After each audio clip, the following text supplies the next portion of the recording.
मित्रों, आपने देखा होगा अयोध्या राम मंदिर पूरा बनकर तैयार हो चुका है, जिसके उद्घाटन की तैयारी बड़ी जोरों शोरों से हो रही है। क्या आपको पता है कि मंदिर उद्घाटन में कौन कौन बड़े श्रद्धालु संत महात्मा शंकराचार्य, अघोरी बाबा उनके साथ नागा बाबाओं के ग्रुप आएंगे? क्या आपको पता है कि अयोध्या राम मंदिर में 22 जनवरी का समय क्यों ही चुना गया? 22 जनवरी के दिन को इतना महत्व क्यों दिया गया है? वहीं कुछ विपक्षी लोग इस पर बड़ा सवाल कर रहे हैं। क्या आपको पता है कि राम जी ने पृथ्वी पर कितने वर्षों तक जीवन व्यतीत किया था? इसी के साथ राम जी कितने लंबे थे, उनका चेहरा कैसा दिखता था और कैकेयी ने राम जी को वनवास भेजने का क्यों प्रस्ताव लिया था? राजा दशरथ जी की 3 रानियां थीं। दोस्तों, राम जी की माता का नाम कौशल्या था। राम जी के 4 भाई थे, राम, लक्ष्मण, भरत और शत्रुघ्न। राम और लक्ष्मण कौशल्या से जन्मे थे, वहीं केकी से भरत जन्मे थे और सुमित्रा से शत्रुघ्न जन्मे थे।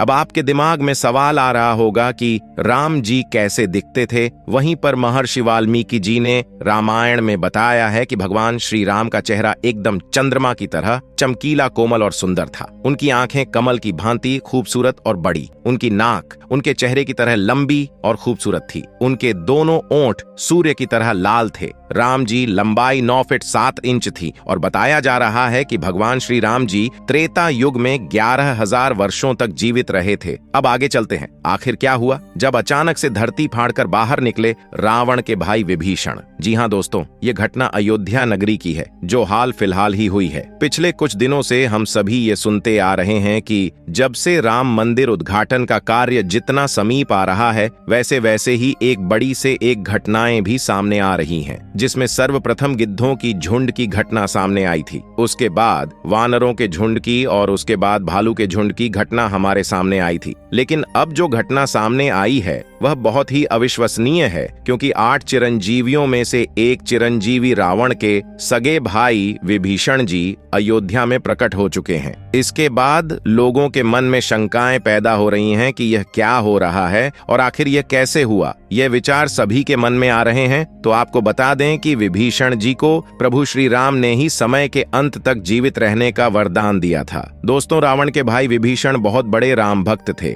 जिस प्रकार से हनुमान जी, जामवंत जी, सुग्रीव और अन्य बहुत से लोग जो राम जी के बहुत बड़े भक्त थे, उनमें से एक हैं विभीषण जी, जिन्होंने प्रभु श्री राम की मदद की थी रावण की मृत्यु करने में, क्योंकि एकमात्र विभीषण जी ही ये जानते थे कि रावण की नाभि में अमृत है और वही एकमात्र सबूत थे जिन्हें यह पता था कि वह अमृत सिर्फ और सिर्फ रावण की नाभि में है और रावण सिर्फ वही वार करने से मरेगा। अगर विभीषण जी उस वक्त श्री राम का साथ नहीं देते तो हो सकता था आज रामायण का इतिहास कुछ और होता। दोस्तों, महर्षि विश्रवा को असुर कन्या कैकसी के संयोग से 3 पुत्र हुए, जो कि रावण, कुंभकर्ण और विभीषण थे। विभीषण विश्रवा के सबसे छोटे पुत्र थे। विभीषण बचपन से ही धर्मपरायण और भगवान का भक्त था। विभीषण की पत्नी का नाम सरमा और उसकी बेटी का नाम त्रिजटा था। एक बार तीनों भाइयों ने बहुत दिनों तक कठोर तपस्या करके ब्रह्मा जी को प्रसन्न कर लिया। ब्रह्मा ने प्रकट होकर तीनों से वर मांगने के लिए कहा।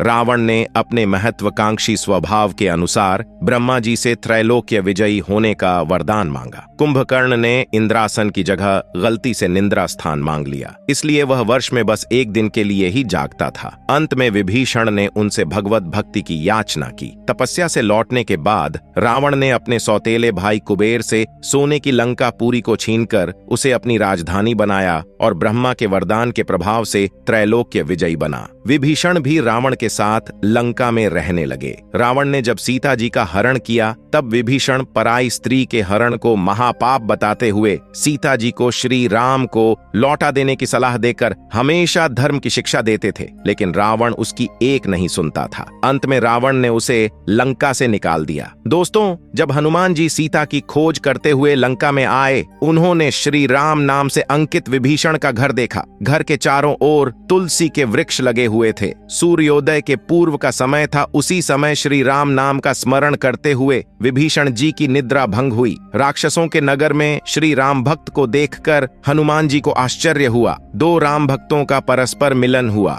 हनुमान जी ने उनसे पता पूछकर अशोक वाटिका में माता सीता का दर्शन किया। जब हनुमान जी लंका का दहन कर रहे थे तब उन्होंने अशोक वाटिका को इसलिए नहीं जलाया क्योंकि वहां सीता जी को रखा गया था। दूसरी ओर उन्होंने विभीषण का भवन इसलिए नहीं जलाया क्योंकि विभीषण के भवन के द्वार पर तुलसी का पौधा लगा था। भगवान विष्णु का पावन चिन्ह शंख, चक्र और गदा भी बना हुआ था। सबसे सुखद तो यह कि उनके घर के ऊपर राम नाम अंकित था। यह देखकर हनुमान जी ने उनके भवन और मंदिर को नहीं जलाया। रावण के निकाले जाने के बाद विभीषण के पास और कोई चारा नहीं था। वे प्रभु श्री राम की शरण में चले गए। वे चाहते थे कि निर्दोष लंकावासी न मारे जाएं और लंका में न्याय का राज स्थापित हो। विभीषण के शरण याचना करने पर सुग्रीव ने श्री राम से उसे शत्रु का भाई व दुष्ट बताकर उनके प्रति आशंका प्रकट की और उसे पकड़कर दंड देने का सुझाव दिया। हनुमान जी ने उन्हें दुष्ट की बजाय शिष्ट बताकर शरणागति देने की वकालत की। इस पर श्री राम जी ने विभीषण को शरणागति न देने के सुग्रीव के प्रस्ताव को अनुचित बताया और हनुमान जी से कहा कि आपका विभीषण को शरण देना तो ठीक है किंतु उसे श्रेष्ठ समझना ठीक नहीं है। इस पर श्री हनुमान जी ने कहा कि तुम लोग विभीषण को ही देखकर अपना विचार प्रकट कर रहे हो, मेरी ओर से भी तो देखो मैं क्यों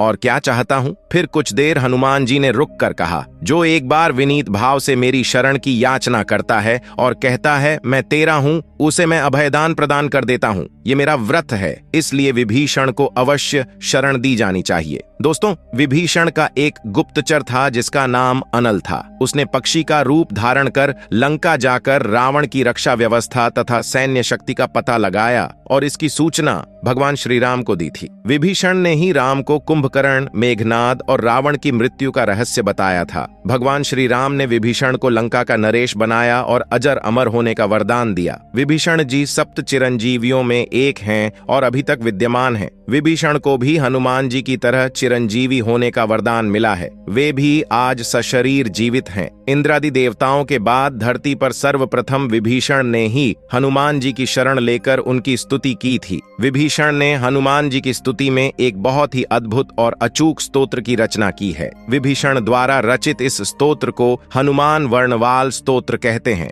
हनुमान जी ने सबसे पहले सुग्रीव को बाली से बचाया और सुग्रीव को श्री राम से मिलाया। फिर उन्होंने विभीषण को रावण से बचाया और उनको राम से मिलाया। हनुमान जी की कृपा से ही दोनों को ही भयमुक्त जीवन और राजपद मिला। इसी तरह हनुमान जी ने अपने जीवन में कई राक्षसों और साधु संतों को भय मुक्त और जीवन मुक्त किया है। मित्रों, विभीषण जी की ऐसी भक्ति देखकर भी वही बीते कुछ दिनों से अयोध्या से ऐसी घटनाएं सामने आ रही हैं जिनमें कहा जा रहा है कि गिद्धों के झुंड देखने को मिल रहे हैं, बंदरों के झुंड देखने को मिल रहे हैं। बातें शुरुआत में तो अफवाह ही लगी थी, हमें भी अफवाह ही लगी थी, लेकिन जब हमने इसकी रिसर्च की तो पाया कि वाकई में यह घटनाएं सत्य हैं, जिसको लेकर वन विभाग भी अलर्ट हो चुका है। इन सब घटनाओं के पीछे आखिर कारण क्या है ये तो हम नहीं जानते। कहा जा रहा है कि जीवित रूप में भगवान स्वयं आ रहे हैं। वहीं कुछ लोग ऐसे हैं जो यह भी कह रहे हैं कि जो गिद्ध का अयोध्या में आना अपशकुन हो सकता है, क्योंकि हम सभी जानते हैं कि भारत के अलावा पाकिस्तान जैसे देशों में राम मंदिर के खिलाफ साजिश भी रची जा रही है। ऐसे में इन खबरों को भी नकार देना कि यह अब सगुण नहीं है, यह भी सही नहीं होगा। अब जब बात हो रही है कि जीवित रूप में देवता अयोध्या आ रहे हैं, तो इसमें एक और घटना का नाम जुड़ जाता है जो अपने आप में अद्वितीय है और आपने इस घटना के बारे में विस्तृत रूप से नहीं सुना होगा। क्या आप जानते हैं कि एक बार बजरंगबली स्वयं अयोध्या में प्रकट हो गए थे और तब अयोध्या और भारत में ही नहीं बल्कि पूरी दुनिया में इस घटना की चर्चा हुई थी। ये अपने आप में अद्वितीय घटना है जिसके बारे में ज्यादा लोगों को जानकारी नहीं है। तो देर न करते हुए आते हैं आज की इस घटना पर क्या हुआ था। अयोध्या में जब स्वयं प्रकट हो गए थे बजरंगबली, कैसे 150 से अधिक एनकाउंटर करने वाले इंस्पेक्टर के भी उड़ गए थे होश, कैसे पाकिस्तान के आतंकवादियों में भी होने लगी थी बजरंगबली की चर्चा। क्या हुआ था जब मंडराया था अयोध्या में खतरा, सब जानेंगे आज के इस वीडियो में। दोस्तों, इस घटना पर एक फिल्म भी बन चुकी है। लास्ट में उस फिल्म का नाम भी बताएंगे जो कि काफी हिट हुई थी और ये पिछले साल ही रिलीज हुई है। तो चलिए बात करते हैं घटना के बारे में। बात है 1908 की। हर रोज की तरह हनुमानगढ़ी के सामने काफी भीड़ें दिखाई दे रही थी। लोग आ रहे थे, भगवान हनुमान के दर्शन कर रहे थे और जा रहे थे। लेकिन तभी हनुमानगढ़ी वाली गली में एक जीप पुलिस को खड्डी डीछी हुई मिलती है। पुलिस को शुरुआत में तो यह लगता है कि शायद कोई व्यक्ति दर्शन करने आया होगा और इसीलिए वह जीप खड़ी करके अंदर चला गया है, तो शायद वह वापस आएगा। लेकिन 1 घंटा गुजरता है, 2 घंटे गुजरते हैं, लेकिन फिर भी उस जीव को लेने कोई नहीं आता है। 2 घंटे बाद पुलिस उस जीप को लेकर थाने चली जाती है और फिर उस जीप की तलाशी की जाती है। उस जीप में एक मोटर प्राप्त होता है। ये वह मोटर था जिससे पानी निकलता है। आमतौर पर इसे टुल्लू भी कहा जाता है। उस मोटर को खोला जाता है तो मोटर के अंदर कुछ बुरादे जैसा पाउडर जैसा मिलता है। पुलिस कुछ समझ नहीं पाती है और तुरंत ही एसटीएफ को बुलाया जाता है। उस समय एसटीएफ टीम को लीड कर रहे थे इंस्पेक्टर अविनाश मिश्रा। अविनाश मिश्रा की पोस्टिंग 19 में हुई थी और 1905 से 2000 तक वह एसटीएफ में कार्यरत रहे। इनके नाम एक 50 एनकाउंटर भी हैं। अविनाश मिश्रा जैसे ही पहुंचते हैं और देखते हैं, वह तुरंत बताते हैं कि यह तो आरडीएक्स है। एसटीएफ टीम को यह समझते देर नहीं लगती है कि आरडीएक्स अब पूरी अयोध्या में फैल चुका है। तुरंत ही पूरी अयोध्या को अलर्ट किया जाता है और पूरी अयोध्या में 1 घंटे के अंदर ही 8 जगहों पर आरडीएक्स जब्त किया जाता है। यह अपने आप में काफी हैरान करने वाली घटना थी। यानी आतंकवादियों की यह साजिश थी कि पूरी अयोध्या को एक बार में ही नष्ट कर दिया जाए। क्योंकि यह जीप हनुमानगढ़ी के पास पाई गई थी तो पूरी उम्मीद थी कि हनुमानगढ़ी में भी कहीं न कहीं आरडीएक्स रखा गया हो। एसटीएफ टीम तुरंत ही हनुमानगढ़ी की तलाशी करना शुरू करती है, लेकिन बहुत हाथ पैर मारने के बाद भी टीम को कुछ नहीं मिलता है। इंस्पेक्टर अविनाश मिश्रा थक हार कर बैठ जाते हैं, लेकिन तभी एसटीएफ टीम का ही एक सदस्य काफी देर में मंदिर के अंदर से निकलता हुआ दिखाई देता है। लेकिन यह सदस्य कभी एसटीएफ टीम में रहा ही नहीं था। अविनाश मिश्रा जैसे ही उस शख्स को आवाज देते हैं, वह व्यक्ति भागने लगता है। ये व्यक्ति पूरी तरह एसटीएफ दस्ते के ही यूनिफॉर्म में था। तुरंत ही टीम उसे दड़ाकर पकड़ती है और यह समझते देर नहीं लगती कि यह कोई आतंकवादी ही है। जैसे ही उस आतंकवादी को पकड़ा जाता है, वह आतंकवादी हंसने लगता है और हंसते हंसते कहता है, अरे तुम कुछ नहीं कर सकते, मैंने अब हनुमानगढ़ी के अंदर टाइम बॉम्ब लगा दिया है। और घड़ी देखते हुए वह कहता है, अब तो सिर्फ 1 मिनट बचे हैं, जाओ जो करना है कर लो। तुरंत इंस्पेक्टर अविनाश मिश्रा हनुमानगढ़ी के अंदर की तरफ भागते हैं। एसटीएफ टीम ने हनुमानगढ़ी का कोना कोना छान मारा, लेकिन कुछ भी नहीं मिला। अब मुश्किल से 20 से 30 सेकंड का वक्त बचा होगा। तब टीम को लीड कर रहे इंस्पेक्टर अविनाश मिश्रा की नजर एक बंदर पर पड़ती है। वह बंदर वाटर कूलर पर बैठा हुआ तारों को काट रहा था। इंस्पेक्टर अविनाश मिश्रा को शक हुआ कि इस वाटर कूलर में कुछ हो सकता है और वह चाहते थे कि यह बंदर इन तारों को छोड़े तो जाकर वह वहां पर चेक करें। उन्होंने आनन फानन में पास में खड़े हुए व्यक्ति का प्रसाद उस बंदर की तरफ फेंका, लेकिन बंदर ने प्रसाद नहीं लिया और बंदर वहां से भाग जाता है। तुरंत इंस्पेक्टर अविनाश मिश्रा साथ में खड़े बम निरोधक दस्ते को वाटर कूलर के पास जाने के लिए कहते हैं और जैसे ही वह शख्स वाटर कूलर के पास पहुंचता है, वह जोर से चीखता है और इस चीख से वहां पर खड़े सभी व्यक्तियों का ध्यान उस वाटर कूलर पर चला जाता है। वह शख्स जोर से चिल्लाकर कहता है, अरे यह तो टाइम बॉम्ब है। और इसके साथ ही वह एक बात और कहता है, वह कहता है, अरे सर यह तो 3 सेकंड पर रुक चुका है। अविनाश मिश्रा को यह समझते देर नहीं लगती कि वह बंदर जिन तारों को काट रहा था, वह तार इस टाइम बॉम्ब के ही थे। अविनाश मिश्रा तुरंत उस बंदर को ढूंढने के लिए दौड़ने लगते हैं और तभी ढूंढते हुए अविनाश मिश्रा की नजर हनुमानगढ़ी के शिखर पर जाती है, जहां पर एक बंदर मंदिर पर लगे कलश को सहला रहा था। पूरी टीम ये समझ जाती है कि छोटे वानर के रूप में स्वयं साक्षात बजरंग बली ही हनुमानगढ़ी को बचाने के लिए आए हैं। सभी टीम के सदस्य भगवान हनुमान के आगे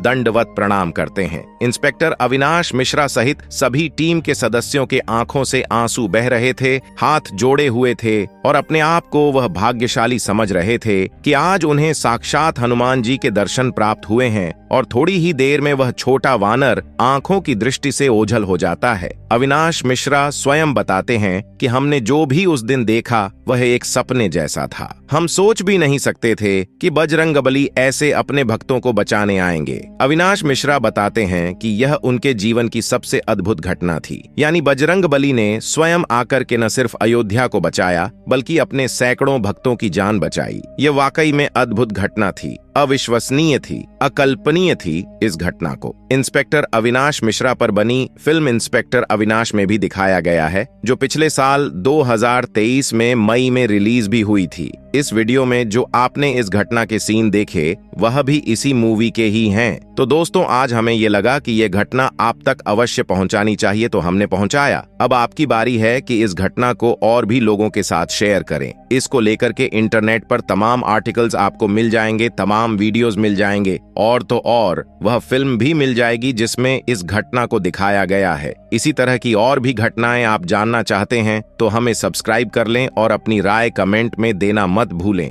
मिलते हैं आपसे अगले वीडियो में, तब तक के लिए जय हिंद, जय भारत, वंदे मातरम, जय बजरंगबली।